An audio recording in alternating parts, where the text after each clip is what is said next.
আমাদের এই সরকার চাই না, এই সরকার সুবিধা না, মনে হয় না দেশ চালাইতে পারবে। আমরা এই কারণে চাই না, উনি নাকি ফ্যামিলি কার্ড দিছে, আমরা তো পাই নাই। আমরা তো গরিব মানুষ, আমরা সিএনজি চালায় খাই, আমরা কি কার্ড পাইছি? নামগো টাকা দিছে, আবার কৃষক কার্ড দিছে। উনি কয়জন দিছে কৃষক কার্ড? উনি এই মুহূর্তে কেন এগুলা দিল? সময় তো আছে, পরে দিতে পারতো। এখন তো দেশের অবস্থা খুবই খারাপ, অর্থনৈতিক আর্থিকভাবে মানুষ এই দেশে অনেক সমস্যায় আসছিল। এখন আপনি এটা গুছায়া অর্থনৈতিকভাবে দাঁড় করাবেন, তারপরে আপনার মনের আশা, বিভিন্ন আশা পূরণ করবেন, মানুষের দিবেন, তাকে দিবেন। এখন তো আপনার দেশটাকে গঠন করতে হবে। গার্মেন্টস তেল পাচ্ছে না, গার্মেন্টস চলে না, গার্মেন্টস বন্ধ হয়ে যাচ্ছে। তো গার্মেন্টস বন্ধ হয়ে গেলে গার্মেন্টসের সাহেবরা যে চলাফেরা করতো সিএনজি দিয়ে, তারা তো এখন চলে না। আমরা কোত্থেকে যাত্রী পাবো?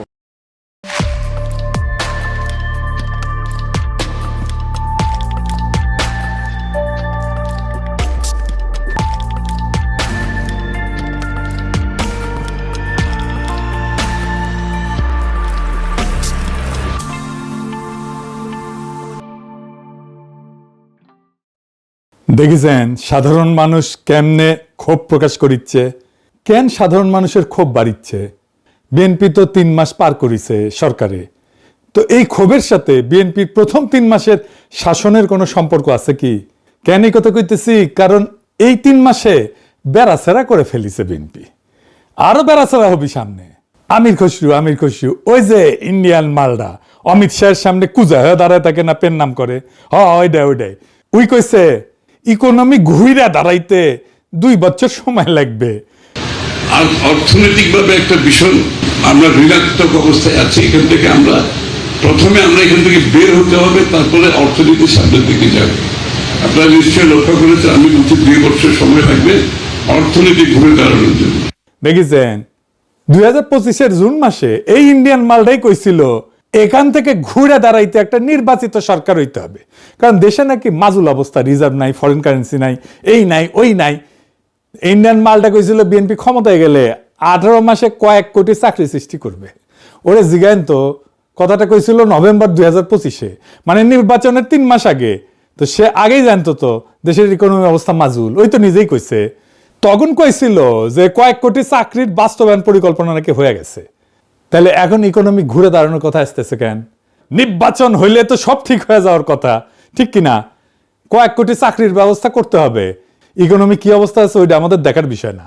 বিএনপির লোকেরা আওয়াজ দিতেছে ইকোনমির অবস্থা খারাপ তো ইলেকশনের আগেই জানতা, এখন চিক্কর পারো কেন? বাংলার লুথার কিং এর অর্থ পরিকল্পনা উপদেষ্টা রাশেদ আল তিতুমি সাহেব একটা কথা বারবার কইতেছেন, বিদেশি সাংবাদিকদের কইতেছেন, দেশি মিডিয়ায় কইতেছেন। কথাটা হইলে আমরা একটা ভঙ্গুর অর্থনীতি পাইছি। হ্যাঁ, ইংরেজি যেহেতু কইছে তাহলে ঠিকই কইছে। বাংলায় হইতেছে আগের সরকার রেখে গেছে একটা ভঙ্গুর অর্থনীতি, দুর্বল প্রতিষ্ঠান, এবং তার ফলে স্থবির হয়ে পড়া বিনিয়োগ পরিবেশ।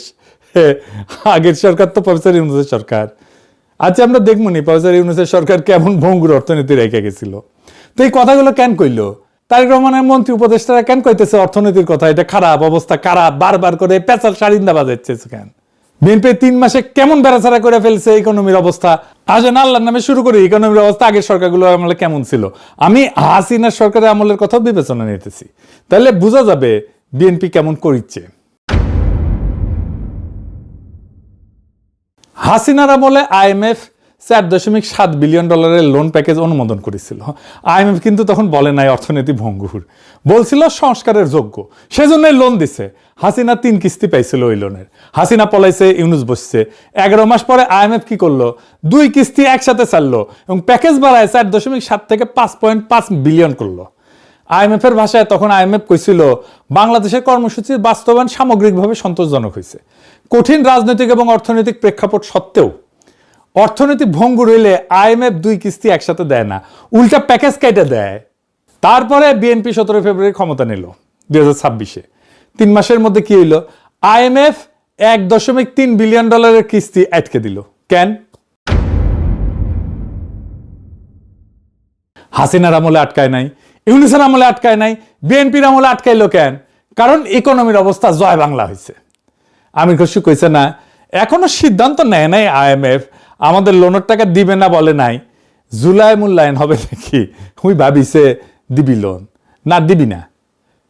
IMF লোন দিবি না, IMF এর দরজা বন্ধ, দরজা বন্ধের শব্দ দেন এডিটর সাহেব। IMF বন্ধ করে নাই দরজা, বিএনপি নিজেই বন্ধ করেছে, নিজে মারিছে। কেমনে পরে দেখুন। তার আগে একটা ইকোনমিক্সের জন্য গুরুত্বপূর্ণ র্যাঙ্কিং দেখি, অর্থনীতির জন্য। এইখানে 3 মাসের তারেক রহমানের শাসনকালের ইকোনমির অবস্থা কি হয়েছে, বিদেশিরা কিভাবে দেখিচ্ছে, পশ্চিমা শক্তি কিভাবে দেখিচ্ছে, সেটা বোঝা যাবে। এই র্যাঙ্কিং বোঝার আগে কয়েকটা জিনিস জানা নেওয়া দরকার, তাইলে বুঝতে সুবিধা হবে। ব্যাংকে আপনি ধরেন লোন চাইলেন, ব্যাংক সাথে দিয়ে দিবে না। ব্যাংক আপনাকে লোন দিবে নাকি দিবে না, এটা নির্ভর করে আপনার ক্রেডিট রেটিং এর উপরে। মানে আপনি লোনটা শোধ দিতে পারবেন কিনা, এটাই হইতেছে আপনার ক্রেডিট রেটিং। বুঝে চাও, ও দেখবে যে আপনি চাকরি আছে কিনা, ব্যবসা আছে কিনা, নিয়মিত আয় কত, সম্পদ কত আছে, অন্যরা আপনাকে লোন দেয় কিনা, লোন দিলে শোধ দেন কিনা আপনি, ইত্যাদি ইত্যাদি। তেমনি একটা দেশের জন্য ক্রেডিট রেটিং থাকে। দেশকেও ঋণ নিতে হয়, সব দেশকে নিতে হয়, সবচেয়ে ধনী দেশকেও নিতে হয় ঋণ, আমেরিকা, জাপান, ওদেরকেও নিতে হয়। পৃথিবীতে 3টা বড় ক্রেডিট রেটিং প্রতিষ্ঠান আছে যারা দেশের ক্রেডিট রেটিং দেয়, ফিচ, মুডিস, S&P। কোন দেশ থেকে ঋণ ফেরত পাওয়ার সম্ভাবনা কতটুকু, এটাই মূলত তারা পরিমাপ করে আর কি। তো এই রেটিং দেখে 4টা গুরুত্বপূর্ণ সিদ্ধান্ত হয় বিশ্বজুড়ে, সবাই সিদ্ধান্ত নেয় এই রেটিং দেখে সিদ্ধান্ত নেয়। 1 নম্বর সিদ্ধান্ত কে নেয়? আন্তর্জাতিক বিনিয়োগকারীরা সিদ্ধান্ত নেয় কোন দেশে টাকা ঢালবেন, বিনিয়োগ করবে। ভালো রেটিং মানে বিদেশি বিনিয়োগ আসবে, FDI বাড়বে, কারখানা তৈরি হবে, চাকরি তৈরি হবে। 2 নাম্বার, আন্তর্জাতিক ব্যাংকগুলো সিদ্ধান্ত নেয় বাংলাদেশ সরকার বা প্রাইভেট কোম্পানিকে কত সুদে ঋণ দেবে। রেটিং খারাপ মানে সুদের হার বেশি, বুঝেছাও। 3 নাম্বার, আমদানি রপ্তানিতে বাংলাদেশের LC মানে লেটার অফ ক্রেডিট, এটার শর্ত পাল্টাবে কিনা। রেটিং খারাপ মানে বিদেশি ব্যাংকগুলো বাংলাদেশের ব্যাংকের LC গ্রহণ করতে চায় না, বলে অ্যাডভান্স পেমেন্ট করো, কনফার্মেশন ফি বাড়ায়, মানে গার্মেন্টস, ওষুধ, ইলেকট্রনিক্স যা যা আমদানি করা হয় সবার খরচ বেড়ে যায়। 4 নাম্বার হইতেছে IMF, বিশ্বব্যাংক, ADB, এদের সিদ্ধান্ত ফিচের রেটিং একটা সূচক হিসেবে কাজ করে। ঋণের শর্ত এবং সহজলভ্যতা সবই প্রভাবিত হয় ফিচের রেটিং দিয়ে। মানে ফিচের একটা সিদ্ধান্ত মানে বিদেশি বিনিয়োগ, ঋণের সুদ, আমদানি ব্যয় এবং ঋণ পাওয়ার সম্ভাবনা 4টাতেই প্রভাব পড়ে। আর ফিচের আর একটা সূচক আছে যেটা রেটিং এর চাইতে গুরুত্বপূর্ণ, সেটা কি আউটলুক। এটা ভবিষ্যতের সংকেত বলে এই দেশের অর্থনীতি কোন দিকে যাইতেছে, কোন রাস্তায় যাইতেছে, স্থিতিশীল, ইতিবাচক না নেতিবাচক, বুঝেছাও।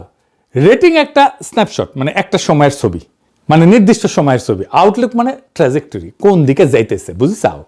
তো আউটলুক যখন স্থিতিশীল, বিনিয়োগকারীরা তখন স্বস্তি পায়, রেটিং নামার সম্ভাবনা কম। আউটলুক যখন নেগেটিভ, তার মানে বোঝা যাচ্ছে আগামী 12 থেকে 24 মাসে রেটিং আরো নামবি, বিনিয়োগকারীরা দূরে সরে যাবে, ঋণের সুদ বাড়বি, দেশের অর্থনৈতিক ফাঁস টান টান হয়ে বসবি। এখন এই কাঠামো মাথায় রেখে বাংলাদেশের ফিচের ইতিহাসটা দেখি, ফিচ কি কি রেটিং দিছিল, কখন কি দিছিল, কেমন দিছিল সেটা। হাসিনার শেষ সময় 27 মে 2024 ফিচ রেটিং দিল, নামাইছিল BB- থেকে B+ নামাইছিল। প্লাস মানে বেশি না, খারাপ, কিন্তু আউটলুক রাখছিল স্থিতিশীল। IMF লোন দিছে। ইউনুসের আমলে 22 মে 2025 ফিচ B+ এটা রাখছিল, আউটলুক স্থিতিশীল রাখছিল। রেমিটেন্স 28% বৃদ্ধি পাইছিল, গার্মেন্টসের রপ্তানি 10% বৃদ্ধি পাইছিল, সব ফিচ স্বীকার করেছে। বিএনপি বিজয়ের পরপরই ফেব্রুয়ারি 2026 ফিচ কইছিল যে B+ ঠিক আছে, স্থিতিশীল, বহাল রাখছে। ফিচ বলছিল যে 12 ফেব্রুয়ারি নির্বাচন স্বল্প মেয়াদী রাজনৈতিক এবং নীতিগত অনিশ্চয়তা কমাইছে, মানে পজিটিভলি দেখছিল, ইতিবাচক ভাবে দেখছিল। 17 এপ্রিল 2 মাস পরে IMF কইল তোমার ঋণের যে কিস্তি বাকি আছে যেটা ছিল তা দিমু না, কারণ তুমি সংস্কার করতেছো না। তার 3 সপ্তাহ পরে 13 মে 2026 বিএনপি 85 দিনের মাথায় বাংলাদেশের আউটলুক স্থিতিশীল থেকে নেতিবাচক করে দিল, ফিচ ধপাস করে পড়লো। 3 মাস যা নাই, স্থিতিশীল থেকে নেগেটিভ করলো। তো ফিচ কেন এই সিদ্ধান্ত নিল? ফিচ বলছে আর্থিক খাত সংস্কার না হওয়া, ব্যাংকিং খাতের খেলাপি ঋণ এটা 30%-এর বেশি, আর জিডিপি গ্রোথ এটা নোজ ডাইভ দিতেছে, মানে নাক যে এটা নোজ ডাইভ দিতেছে। 2026 এটা 3.7 হবে, সামনের বছর আরো কমবে, 3.5% হবে। কোভিডের টাইমে এই লেভেলে নামিছিল। এখন কইবেন জিডিপি কি, এটা খায় না মাথা দেয়, জিডিপি বাড়লে আমার কি লাভ? এটা আমি আগে কইছি, আবারও কই। দেশের ভিতরে 1 বছরে যত পণ্য আর সেবা তৈরি হয় সব মিলায় যোগফল হইতেছে জিডিপি। চা দোকানের চা থেকে শুরু করে গার্মেন্টসের সার, ডাক্তারের ফি, রিক্সা চালকের ভাড়া, সব। আর গ্রোথ মানে কি? গত বছরের চেয়ে এই বছর কত শতাংশ বেশি তৈরি হইল। 5% গ্রোথ মানে গত বছর যা হয়েছিল এই বছর তার চেয়ে 5% বেশি, 5% বেশি। গত বছর 100 হইলে এবছর 105। বুঝেছাও? ধরেন একটা গ্রামে গত বছর 100 টাকার পণ্য তৈরি হলো, এই বছর তৈরি হলো 106 টাকার, তাহলে গ্রোথ হইল 6%। তো এই সাধারণ মানুষের জীবনে এর কি প্রভাব? গ্রোথ ভালো হইলে 6 থেকে 7% হইলে এটা ভালো গ্রোথ বলা হয় দেশের ক্ষেত্রে। কারখানা বাড়ে, চাকরি বাড়ে, ব্যবসায়ীর হাতে টাকা আসে, কর্মচারীর বেতন বাড়ে, সরকারের ট্যাক্স বাড়ে, রাস্তাঘাট, হাসপাতাল, স্কুলে খরচ বাড়ানোর সুযোগ হয়, দোকানে বেচাকেনা বাড়ে, ছোট ব্যবসায়ী লাভ পায়। গ্রোথ কম হইলে এটা 3 থেকে 4% হচ্ছে কম গ্রোথ। নতুন চাকরি কম তৈরি হবে, বেতন বাড়বে না, জিনিসপত্রের দাম বাড়বে, কিন্তু তরুণরা বিদেশে যাইতে চাইবে, ব্যবসায় বিনিয়োগ করতে চাইবে না। তাইলে আগের বছরগুলোর জিডিপি হিসাব দেখায়, তাহলে ভালো বুঝতে পারবেন যে আমাদের জিডিপি কোন দিকে যাইতেছে। এইটা সাহেব একটা গ্রাফ ক্রিয়েট করে দেখান। 2010 5.6%, 2011 6.5%, 2012 6.5%, 2013 6%, 2014 6.1%, 2015 6.6%, 2016 7.1%, 2017 6.6%, 2018 7.3%, 2019 7.9%, 2020 3.4%, 2021 6.9%, 2022 7.1%, 2023 5.8%, 2024 4.2%। এটা হইতেছে প্রফেসর ইউনূসের আমলে, বুঝেছেন? তো ব্লুমবার্গ এটা কিন্তু একটা বিখ্যাত প্রতিষ্ঠান, এর নিজের ভাষায় কইছে যে বাংলাদেশের B+ রেটিং ইতিমধ্যে junk rated, highly speculative for investors. মানে বাংলাদেশে কোনো বিদেশি ইনভেস্টমেন্ট আসবে না এই রেটিং থাকলে, যতই চেষ্টা করুক, যতই প্রণোদনা দিক। এটাই বাংলাদেশের আন্তর্জাতিক অর্থনীতির রায়, বিএনপির স্কোর কার্ড। আমি না ফার্স্ট হয়েছি, মাত্র 85 দিনে অর্জিত 3 মাস ইকোনমি জয় বাংলা করে দিল, মাত্র 3 মাস। কার টাইমে ইকোনমি তাহলে জয় বাংলা হইলো? বিএনপির আমলেই তো। আর ইউনিসের আমলে কি হয়েছিল? রিজার্ভ 20 বিলিয়ন থেকে 31.72 বিলিয়নে গেছিল, রেমিটেন্স রেকর্ড $32.8 বিলিয়ন 2025-এ, আর $4 বিলিয়ন বৈদেশিক ঋণ শোধ করা হয়েছে। তারপরেও ও কয় ভঙ্গুর অর্থনীতি। বিএনপি ক্ষমতা পাইছিল হাসিনার চেয়ে ভালো অবস্থায়, ইউনিসের চেয়ে দৃঢ় ভিত্তিতে পাইছিল, সেটা 3 মাসে বেড়াচাড়া করে দিছে। হঠাৎ এই 3 মাসে কেমনে হইল অর্থনীতির এই অবস্থা? এটা হঠাৎ করে হয়েছে, কিন্তু কেন হঠাৎ হয়েছে এটা মনে হয় বিএনপিও বুঝতে পারে না, বা বুঝলেও চেপে যাইতেছে। আমি ধরাই দিতেছি, একেবারে খাপে খাপ মমতাজের ভাব মিলে যাবে। আপনারাও বুঝতে পারবেন কেমনে ডটগুলো মিলায় দেখতে হয়। মূল কারণটা IMF এর লোন না পাওয়া, আর IMF এর লোন পাওয়ার বিষয়টা যুক্ত সংসদে পাশ হওয়া একটা আইনের সাথে। আর সংসদে পাশ হয় আইনটা বিদ্যুতের ক্যাপাসিটি চার্জের সাথে যুক্ত। মাথা ঘুরতেছে, কই থেকে কই গেলাম। আপনাদের মনে আছে আমি আগের এপিসোডে কইছিলাম ইউনূস সরকারের অধ্যাদেশ করে কুইক রেন্টাল অধ্যাদেশ বাতিল করে 28 নভেম্বর 2024। সেইটা 10 এপ্রিল 2026-এ বিএনপি আইনে পরিণত করে, কিন্তু হুবহু না। প্রেসিডেন্ট ইউনূস যেটা করছিল সেটা হুবহু না, একটা সুডো শয়তানি করে, একটা ছোট ক্লজ লাগায় দেয়। সেই ক্লজে আছে এই আইন বাতিল, কিন্তু আইনের অধীনে হওয়া সব চুক্তি বৈধ। বিয়া বাতিল, কিন্তু বাচ্চা যেটা হয়েছে সেটা জাউরা না, সেটা বৈধ। চুরি অপরাধ, কিন্তু চুরির মালটা বাসায় আছে চোরের, তা বৈধ। তার মানে আপনি যেহেতু ক্যাপাসিটি চার্জের চুক্তিকে বৈধ বলতেছেন, তাতে আপনি ক্যাপাসিটি চার্জ দিয়েই যাইবেন। তো ক্যাপাসিটি চার্জ নিলে সমস্যা কি? দিলে লাগে টাকা দিবে গৌরী সেন, সরকারি মাল দরিয়ামে ঢাল, তো আমাদের কি? IMF এর কি? এইখানে IMF এর সাথে লাগিয়েছে প্যাস। IMF এর কাছে বাংলাদেশ সরকার একটা প্রতিশ্রুতি দিছে, চলতি অর্থ বছরে বিদ্যুৎ ভর্তুকি সর্বোচ্চ 37,400 কোটি টাকা। এটাই সিলিং, এর চেয়ে বেশি দিতে পারবে না। আপনি IMF এর লোন চাইলে বিদ্যুৎ খাতে 37,400 কোটি টাকার বেশি ভর্তুকি দিতে পারবেন না। এখন জানেন তো বিদ্যুৎ ভর্তুকির 97% ক্যাপাসিটি চার্জ। এই বছর ক্যাপাসিটি চার্জ দিতে হবে 42,618 কোটি টাকা। বিএনপি ইউনূস সরকারের অধ্যাদেশ আইনে পরিণত করলে একেবারে যা ছিল সেই রকম, 1 টাকাও ক্যাপাসিটি চার্জ দিতে হইতো না, কারণ চুক্তিগুলো অবৈধ হয়ে যেত। চুক্তি অবৈধ হলে ক্যাপাসিটি চার্জ দেওয়ার কোনো দায় নাই। এই 42,618 কোটি টাকার ক্যাপাসিটি চার্জ কি বিএনপি সরকার এমনি এমনি দিবে হাসিনা মাফিয়াদের? হ্যাঁ, না তো। যাদের দিবে তাদের সাথে সিস্টেম করেছে, আমারও দেন, আপনিও খান, আমিও খাবো, আমি কি তোমার পর? হ্যাঁ, এটা কয় আর এই জিনিস নেয়। হ্যাঁ, কয় পার্সেন্ট নেবে জানি না, 10% নিতে পারে, 10%ও কম না। ঠিক গুনে গুনে এর 6 দিন পরে 16 এপ্রিল ওয়াশিংটনে IMF এর কৃষ্ণা শ্রীনিবাসন ঘোষণা করলো IMF এর কিস্তি দিবি না। ঠিক তার 4 সপ্তাহ পরে ফিচের রেটিং কমলো। মিলে এবার ওই যে এপিসোডের শুরুতে ক্লিপটা দেখাইছিলাম, এডিটর সাহেব আবার দেখান। আমাদের এই সরকার চাই না, এই সরকার সুবিধা না, মনে হয় না দেশ চালাইতে পারবে। আমরা এই কারণে চাই না। উনি নাকি ফ্যামিলি কার্ড দিছে, আমরা তো পাই নাই। আমরা তো গরিব মানুষ, আমরা সিএনজি চালায় খাই। আমরা কি কার্ড পাইছি? নামগো টাকা দিছে। আবার কৃষক কার্ড দিছে, উনি কয়জন রে দিছে কৃষক কার্ড? উনি এই মুহূর্তে কেন এইগুলা দিল? সময় তো আছে, পরে দিতে পারতো। এখন তো দেশের অবস্থা খুবই খারাপ, আর্থিকভাবে মানুষ এই দেশে অনেক সমস্যায় আসছিল।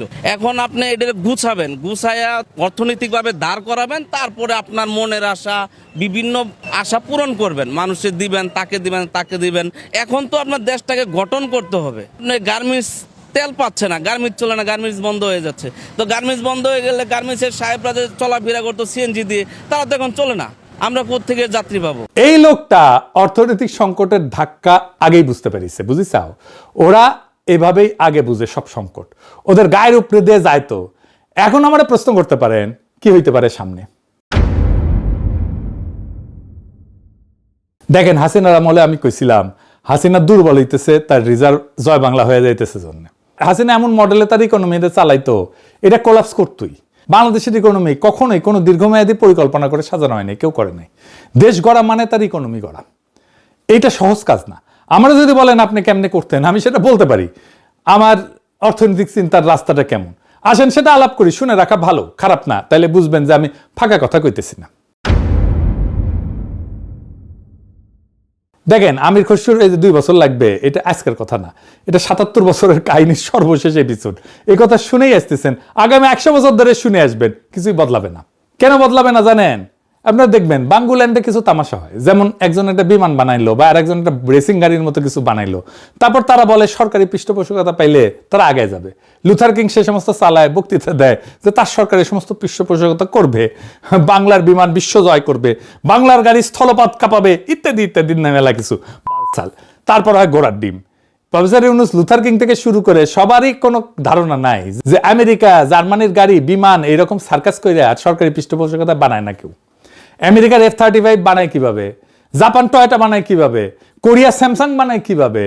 উত্তর সিম্পল, ওই দেশগুলো সরকার এগুলো বানায় না, পৃষ্ঠপোষকতা দেয় না, বানায় তাদের private corporation. Lockheed Martin F-35 বানায়, ডাসল রাফেল বানায় ফ্রান্সে, সাদের রকেট পাঠাইছিল না স্যাটার্ন 5, ওরা বানাইছিল বোয়িং ডগলাস নর্থ আমেরিকান মিলে। নাসা শুধু কন্ট্রাক্ট ম্যানেজ করছিল। সরকার কি করে? টাকা দেয়, স্পেসিফিকেশন দেয়, কন্ট্রাক্ট আউট করে, প্রাইভেট কর্পোরেশন ডিজাইন করে, বানায়, ডেলিভারি দেয়। কারণ বাংলাদেশের দিকে তাকান, আমাদের প্রাইভেট সেক্টরে কি আছে? এসালম, সামিট, বসুন্ধরা, বেক্সিমকো, এগুলো তো বড় বড় নাম, তাই না? এরা গত 16 বছরে কি করেছে? ইনোভেশন, আবিষ্কার, টেকনোলজি, নতুন পণ্য, কিচ্ছু না। ক্যাপাসিটি চার্জ নিছে, ইন্ডেমনিটি আইনে টাকা পাচার করেছে, লুটপাটে এরা ওয়ার্ল্ড ক্লাস। কিন্তু এদের দিয়ে বাংলাদেশের টয়টা বানাবেন পারবেন না, এদের দিয়ে বাংলাদেশের স্যামসাং বানাবেন পারবেন না, ওই মালই না। স্যামসাং 1938 সালে শুরু হয়েছিল একটা মুদির দোকান হিসেবে, আজকে আইফোনকে চ্যালেঞ্জ করে। সনি যুদ্ধের পর শুরু হয়েছিল একটা পোড়া দোকানে রেডিও সারাইতো। 80 বছরে তারা কোথায় গেছে দেখেন, কারণ রাষ্ট্র ছিল, আইনে শাসন ছিল, ক্রেডিটের সিস্টেম ছিল। আমাদের কি আছে? কিছুই নেই, বালটাও নাই। সরকার সামান্য ইউরিয়া সার প্রক্রিয়া করতে পারে না, আন্তর্জাতিক কন্ট্রাক্টর আমাদের দরপত্র পাত্তাই দেয় না। দেখেন কি অবস্থা। সরকারি চিনির মিল চিনি বানায়, বেচতে পারে না। ভারত থেকে চিনি আমদানি করি, এই হলো আমাদের রাষ্ট্রের দক্ষতা। কোনো ব্যাকগ্রাউন্ড কাজ নাই, কোনো কাঠামোগত পরিকল্পনা নাই, শুধু স্লোগান। কোটি কোটি চাকরির ভেতর দেখাও কোন কর্পোরেশনে চাকরি হবে, কোন সেক্টরে চাকরি হবে, কোন ইন্ডাস্ট্রিতে চাকরি হবে। সেই ইন্ডাস্ট্রি এখন কই? কিছু নাই, শুধু মুখের আওয়াজ। আওয়াজে ভাবেই আম্বিয়া এরা। আমাদের একটাই সেক্টর সত্যিকার অর্থে গ্রো করছে, গার্মেন্টস। কেন? এটা লো স্কিল, সস্তা শ্রম, এক্সপোর্ট। মাঝখানে আমাদের কন্ট্রিবিউশন কি? সস্তা শ্রমটা আমাদের কন্ট্রিবিউশন, আর কিচ্ছু না। বুদ্ধি না, টেকনোলজি না, ইনোভেশন না, শুধু সস্তা শ্রম। 40 বছরে আমরা এই ফাঁদ থেকে বের হইতে পারতেছি না। ভিয়েতনাম পারছে, চীন পারছে, আমরা পারি নাই। কারণ আমাদের কোনো স্যামসাং নাই, কোনো হুয়াওয়ে নাই। আমাদের আছে এসালম যে ব্যাংক লুটে, আমাদের আছে দরবেশ বাবা যে শেয়ার বাজার লুটে। বাংলাদেশে প্রকৃত উৎপাদনশীল কর্পোরেশন গড়ে তুলতে হবে। ইঞ্জিনিয়াররা এই দেশে কাজ করুক, মালয়েশিয়ায় না, কানাডায় না, দেশে বেস্ট ব্র্যান্ডগুলো দেশেই থাকুক। থাকে না তো বেস্ট ব্র্যান্ডগুলো, এটা বড় সমস্যা। তো এইটার জন্য দরকার আইনের শাসন, এফিশিয়েন্ট একটা ক্রেডিট সিস্টেম, স্বচ্ছ প্রকিউরমেন্ট, প্রকৃত শিক্ষা, রাজনৈতিক স্থিতিশীলতা এবং সবচেয়ে গুরুত্বপূর্ণ লুটেরা অলিগারদের শাস্তি, যাতে নতুন প্রজন্ম দেখে যে লুটপাট করে কেউ পার পায় না। এইসব 2 বছরে হবে না, 5 বছরেও হবে না, 1 প্রজন্ম লাগবে। কিন্তু এই কাজ আজকে শুরু না হইলে 2050 সালেও আমরা একই জায়গায় থাকবো। ভারত থেকে চিনি আমদানি করব, ইউরিয়া প্রকিউর করতে পারবো না, কেউ আমাদের টেন্ডার দেখে আওয়াজই করবে না। আমির খসরু 2 বছরে ঘুরে দাঁড়াতে হবে, এটা মিথ্যা। সত্য কথা ভোট হারানোর ভয়ে ও বলবে না। সবাই মিথ্যা স্বপ্ন বেছে। আমার যে রাস্তা কঠিন রাস্তা, শর্টকাট নাই, ম্যাজিক বুলেট নাই। আসল কাজ প্রাইভেট সেক্টরকে লুটেরাদের থেকে উৎপাদকে রূপান্তর করতে হবে, রাষ্ট্রকে দুর্নীতি থেকে দক্ষতায় রূপান্তর করতে হবে, শিক্ষাকে সার্টিফিকেট থেকে স্কিলে রূপান্তর করতে হবে। যেই কাজ করবে সে বাংলাদেশের জন্য কিছু করবে। যে শুধু স্লোগান দেয় বুঝবেন সে কিছুই করবে না, কারণ সে জানে না তো সমস্যাটা কোথায়। যেদিন বাংলাদেশ এই রাস্তায় উঠবে সেটাই হবে আমাদের আজাদি। আমরা সেই দিনের অপেক্ষায় আছি। ইনকিলাব জিন্দাবাদ।